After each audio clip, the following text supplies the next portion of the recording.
My first guest is coming in from Washington, I believe Seattle. And we're going to talk just a little bit about, and this is something that we've gone around and talked about, but I'm really interested in hearing more from people who are actually in these spaces, whether they're organizing, running for office, actually serving in office, what it is to be a person of color in these, and not just in these elected official spaces or in these insider party spaces, but in what we're claiming are progressive spaces. Term progressive broadly, as if it's this, panacea against the evil that is the coming Trump administration. But really, are those spaces really progressive? Are they really inclusive? And do they provide opportunities for us to really actually engage in them? So, Majid, how are you this evening? Doing great. Thank you so much for having your show. Thank you so much for joining me. So you're in Kings County in Seattle, correct? Correct. Okay, great. Now I can hear you. Okay, wonderful. Yeah, I'm back again. Okay, wonderful. Let me just back up. Back up a little bit. Yes. Back up a little bit. So you were saying though, coming out of at the convention, yes. Can you just repeat, start from there with your convention experience? Yes. Okay, so we came from the convention, and we are from different districts. Some of them the north, some of the south. To me, as a person, I decided to go ahead and go canvassing in Ohio, Detroit, and Detroit, Michigan, Chicago, and in New York. Go through the Arab community and ask them to be part of the process and get out the vote. Some other people really involved with the party, and they try to get out the vote and encourage people. But me, along with a lot of national delegates, there is none of the Washington State Democrat reached out to us and said, "Hey, we want you to be part of us. Come on, help us." Okay. We've been totally isolated. We've been totally ignored. And that's clear now. Can you hear me? Yeah. No, you sound great, crystal clear. Wonderful. Thank you so much. So when you're working, so you guys are different districts, and you're working on working within your community. So what was the response from the Arab-American community when you were out there trying to organize and work with people to kind of get them involved in the process? Especially the young people. I'm really focused about the young people because I believe they are the future, and they could make a huge impact and change. And there's a lot of them, the high schooler and college. And when I go them and they found someone actually was in the Sanders campaign or from different state and coming all the way to talk to them, they really appreciate. And I got a lot of support from Arab community and Muslim community, and they were helping me out in the street. So they were really excited. That sounds really good.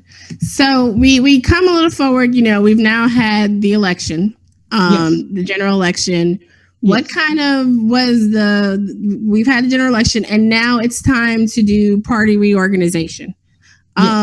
So how has that process been for you all in Kings County?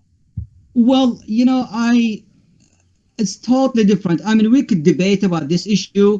You support Hillary, and I support Sanders, and that one support the Green Party, and some people actually left to the social alternative, and some independent, and a lot of them said, I don't want to be involved.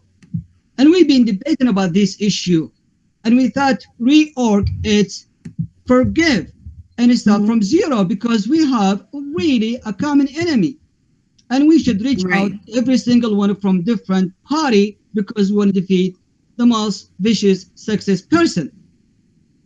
But what I saw through the reorg, it's not. And I saw a lot of people, they still making comment, it's not. They still they have this kind of issue of anger. It's like, okay, we lost the election because of Bernie Sanders people or the Green people. It's not time to fight each other. Time to stand together, work together, turn the page, as President Obama said all the time, turn the page, start a new day. It's not you're going to stick, if we're going to, here is my other problem. I mean, maybe it sounds like crazy. The Democratic Party, they are spinning in the mud. They spin it around themselves. They reach out to the Democratic only. I want them to break this barrier, this fence, reach out to other party, to independent, Green Party, Social Alternative, even Republican. Go ask the Republican or ask the people who voted for Trump. Why you vote for Trump? Go have a cup of coffee. Listen to them. Listen to their opinion, what they said. So when you come with the idea, with new strategy, you have an idea why they vote for Trump. What they do right now, they stuck. They are going nowhere. It's like, okay, Democrat gonna reach out to Democrat Party, I feel, is like dying because of the new liberal ideas. They are shrinking because they stuck with one idea. When we try to come with the new vision or a new technique, they immediately they cover their ear and said, I don't want to hear it, I don't want to see it. No, you should hear me. You should see I'm exist. I'm coming with a different, strategy, different idea. So I want them, the Democratic Party, the leaders, to open their mind and turn the page and move on to next level, which is going to be a real war. It's not a joke. It's not a joke at all. So how do you so having done, because you said that you were and you've been in this since Barack Obama 2008 2012 serving as a delegate then and now for Bernie Sanders in 2016. So how has your experience been though as we generically say person of color, but as Iraqi-American, as Arab-American, how has your experience been being in these particular spaces and trying to organize and work with other people? Thank you so much. That's actually a wonderful question. I been national delegate 2008, but 2012 also for Obama as a national delegate, and I was a committee member for leadership with the President Obama, a committee member in the White House, and also I am the head of Iraq community, which is technically we are 32,000, 27,000 of us or 26,000 of us actually American citizen, and I've been working so hard to have them involved and be in the process. And I keep saying to them, look, you gotta be part of the process. You gotta participate because you don't want someone vote and take your voice. And if so, I don't want you to complain. I don't want you to be whining about something because you are able to vote for you. My experience, I've seen a lot of things. I'm not looking at I don't want to post about the negative side. I will tell the positive. I'm glad, I'm honored to be a committee member for the president, to be a 3-time national delegate, to be a sub-chair. Color. Think about it right now. Right now when we have the most fascist person ever as a president, it's not about losing the general election. I want the people to realize that. It's the livelihood of you and me, of people of color, immigrant, women, LBG community, vulnerable people. We're going to walk in the street and some other people, especially if you are in the South or in red state or red district, they might face like some threat or death or get beaten. This is people life. It's not a joke. A colored person, I'm really being upset about what happened about during the election, and totally they listened to us. To be part of it, yes, it's an honor. And here is the thing, maybe I will be, going a little bit further. Now, I seen a lot of things going on in the Democrat Party and even the whole country. I seen civilians slaughtered in other countries like Syria. Innocent black people getting shot by police. Immigrants being discriminated against them. I seen American people being killed because they are practicing different religion. I seen people of color, they've been kicked out because they speak different language. Daily abuses of human rights and violate against women. Okay, I seen people, poor people getting bullied, beaten, killed because they have a different sexual orientation. I seen the poor getting poorer and the rich getting richer. I seen the innocent people get criminalized while the criminal they are out to get a free pass. I seen a lot of stuff, but they won't allow me to go there to help. I walk one step forward to the party or the process. I've been kicked back 10 steps in the back, or they kick me back. Having a black person, or a brown person, or Asian, or Native American, or other person of color to be involved, you should be glad. As an Iraqi American, I mean honored. But can you imagine, with my little English, my second language as an American person of color, to establish that much? This is a lot. I have a hard time to go through all these process and all these, political events, because I'm not an American, born an American. I'm an Iraqi American, but I don't speak the proper language like you guys. And to have me to be there, this is a huge. So let me be in. Let me do help. I have a different vision. I have a different idea. And a lot of the guys and a lot of Democrats, they think, oh, we care about, LBG, we care about immigrant, we call about black people, our native people, we care about Standing Rock. No, you do care, but it's not the same. When you see in the fire, it's different than we touch the fire, or we put your hand in the fire. Mm-hmm. When I want canvassing in Ohio, I asked the people, I said, show me what is the real red district. They took me there, a diner. I'm a person of color. I have a thick accent, and I wear a Black Lives Matter t-shirt right there in the middle. I am challenge you. First time ever, with my Black Lives Matter, a brown man with thick accent walk through the valley of death, the hell. I see the look in their face. I saw how they look at me. I know the way how they look at me, but with a Black Lives Matter t-shirt walk among us, and we are white, red people, I kill them. It's like not. Actually, it's just a term of kill. I got you. I want to make it clear. I want to make that. Because here's the thing. A few days ago, I was invited to a dinner for a Christmas. And I was having fun, and then I hit the table in my hand. And then I stopped. And Vivian and Georgia and Sandrine and other beautiful people, and Jessica were there. And they said, why stopped? I said, guys, I'm not aggressive. I'm just having fun. I hit the table. I have to be careful with my behavior right now. So when I wondered too, when I saw them, the way how they look at me, I challenged them. I said, look, it's a free country. I could do whatever I want if I'm right. I saw the first time how they look at me as supporting African American or Black Lives Matter. Right. I know you guys are liberal, wonderful.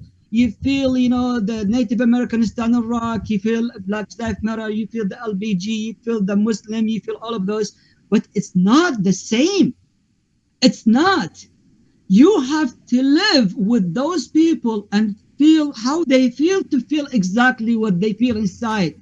When I walk in the street and I see people look at me because I'm brown, different than look at you. So we lost the general election, yes, for Trump. And we are paying the price, the colored people. And I hope this has got to the answer. No, that's great. No, that's really great. And it's good to hear like experience from other folks, right? Who like do, who are actually out there and engaged and not just are involved in the party, but actually out there doing the work that they do, and reaching out to folks on a local level. As we kind of wrap up and wind down a little bit, what has been with the recent reorganization in Kings County and like kind of like just a little bit with that process, and where do you see yourself with the party in the community going forward? As I said earlier, every time I move one step forward, I feel the party is kicking me 10 steps backward. And every time I reach out and I feel like being kicked out. Here's the thing, what happened in the reorg, it's a huge, it's wrong, and the person who did that should really a public apology and maybe resign from her seat. I don't know how she can fix it. Here's the thing, she totally approved to other community, to the Muslim and Arab and especially Iraqi. She approved them. They were right and I'm wrong, because for last decade and I spent tons of money, tons of my time, tried to engage them in the political. And I said, hey, they want us, they need us, look at me, I am there, I represent you, I care about you, they do care about me. Last week, I went to event to talk to the leadership Iraqi. They gave me this look, this smirk look. They said, did you see? You are the leader of the community and they kick you out. You want us to be involved? What happened is the person who did that really flushed thousands and thousands of votes of Arab and Muslim and especially Iraqis because they believed in me. I could bring them in. Right. He said, right there, no, you are not welcome in this party. We don't want you. And she used like really hatred language. So now I spent 10 years to establish this love and respect between the Arab and Muslim community and Iraqi community with the Democratic Party.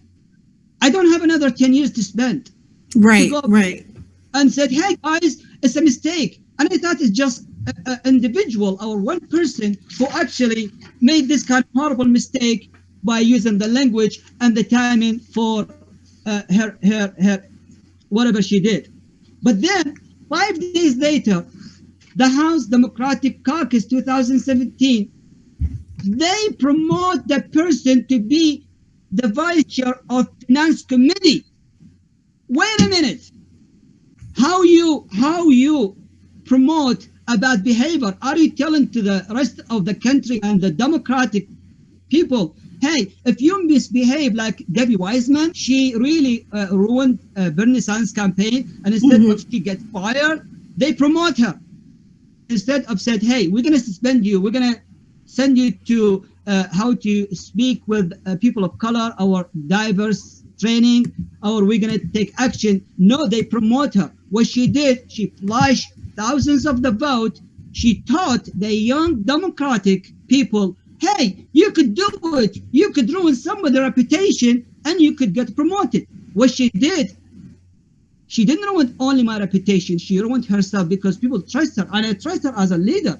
What she did, she totally ruined herself. And I feel sorry for her. But she ruined my political reputation, the one I've been built for 15 years in this country. Plus, my personal reputation. When I walk in the street, a lot of people in my neighborhood, they respect me because I run the caucus in my district. Okay. Primary. Now, when they see me, they look at me and they might point fingers at, here is the criminal. Here is the guy. It's a personal attack and political attack. It shouldn't be that way. It shouldn't. You got a problem, you talk to me face to face. My heart is open. Come to me. You don't have to use this kind of thing. That's something really you violate over 35 rule of the party and the parliament. They know that she violated over 35 rule. And instead of punishing her, they promote her to be the vice chair of finance committee. This is wrong. Should I belong to this party? Is this party represent me? If the party said, we don't want you, we don't care about you, why should I be there? Because I care about this party. This party is like attached to my soul. I care because I'm a brown person. I don't want Donald Trump to be next 8 years. But let me in. This person has got to be admit. Does she realize what she has done? Right. Did she look in the language and the timing? Did she look how many votes she flushed in the toilet? Did she know how many harm she's done to the young Democrat? Did she look in the minute and said, oh, I admit I made a mistake. I'm going to issue a public apology, said, I'm wrong, I lied, I made a mistake. Right. Did she? I don't know, my friend. Do you think, just in closing, and then I'll let you have, some closing words. But do you think that given what has happened and given the way, I know the King County Democratic Party released a statement, saying that there were things that were done during that meeting that were inappropriate. But it wasn't, it was definitely, it definitely seemed to affirm basically your position, but it didn't go maybe far enough by some standards. How do you see your ability to work with the party going forward given the handling or lack thereof of this situation? If I seen any progressive, any real thought of consideration, I might, because I spent 5 years in a prison as a political prisoner back in Iraq. Oh wow! And I devote my life to be a Democrat and I speak. And I keep telling the people, you have to speak up. If you have a voice, you speak up. Tell the people what you think. Nobody gonna hear you if you are quiet. If I seen any progressive, any reach out, any serious apology, any something, I will bring me and my community, all the Arab, back to the table. You assaulted me. You did such a terrible thing about my reputation, and then you want me to be there. Show me something. I've been here in 2008 at the convention. 2012, they took my vote. You could look at the NC vote. They took it away. 2016, my human Palestinian right, snapped right there in front of the national TV. Nobody even mentioned it. And the fight escalated, and the argument between Native American, Arab American supporters. I want to see something really progress. If they haven't done anything and they ignore the situation, why I should be in this party? Why I will bring my community and my people? Show me something. Show me some respect. Not because I forgive me, I'm a weak person. No, because I love this party. I love the people. Husband and wife, they have an argument, they forgive. I mean like the husband stronger or the wife stronger? No, because they put the love first. And I have so much love for this party. I get her so many times. They need to realize they made a mistake. They need to come with a strong apology to me and my community, me especially, because that's ruined my reputation and my personal reputation. And they need to show me something real so I could bring my people with me to the party. Otherwise, if you don't want me, I'm out. It's so clear. Agreed. Definitely. Well, thank you. I appreciate you so much for joining me. I know it's early evening over there for you, so I appreciate you so much for joining me this evening. And we definitely need to continue talking, and hopefully you'll come back and we can follow up about anything going on in the community. I'd love to hear more about your personal story. I'm sorry we didn't have enough time to get into some more of your background story, but I'd love to keep talking and keep these conversations. Absolutely. One thing I definitely like to hear more about what's going on in communities across the country. Absolutely. You can have me anytime. Yay! Thank you. You can even call me. That's fine. I appreciate you so much. Thank you. Yeah, come to Seattle. I'll take you to dinner. Okay. Wonderful. I'll be in touch. Okay, absolutely. Thank you so much for having me. Thank you. Glad we got the audio. See, look at this. Shout out to Andre Roberge, my dude from Seattle, for connecting us.